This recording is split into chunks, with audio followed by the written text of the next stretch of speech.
આણંદ જિલ્લા આંકલાવ સામૂહિક આરોગ્ય કેન્દ્રમાં હંગામો. ડોક્ટર દર્દી વચ્ચે બોલાચાલી. 112 પર કોલ બાદ પોલીસ પહોંચી.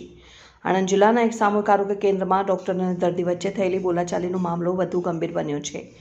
મળતી માહિતી મુજબ દર્દી સારવાર માટે પહોંચ્યા હતા ત્યારે ડોક્ટરના વર્તનને લઈને તણાવ ઊભો થયો હતો.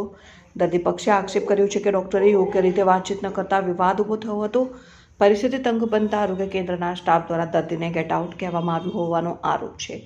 તેના કારણે વાતાવરણ વધુ ગરમાયું.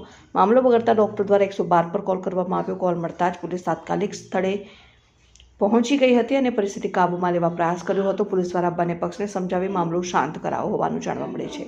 ઘટનાની જાણ થતાં સ્થાનિક લોકો પણ મોટી સંખ્યામાં આરોગ્ય કેન્દ્ર પર ભેગા થયા હતા. દર્દી અને તેમના પરિવારજનોએ ડોક્ટર અને સ્ટાફના વર્તન સામે નારાજગી વ્યક્ત કરી અને ઉચ્ચ અધિકારીઓ પાસે યોગ્ય કાર્યવાહી કરવાની માંગ કરી છે. હાલમાં આ સમગ્ર મામલો આરોગ્ય વિભાગના ઉચ્ચ અધિકારીઓ સુધી પહોંચ્યો હોવાનું જાણવા મળે છે. અધિકારીઓ દ્વારા તપાસ હાથ ધરાશે તેવી શક્યતા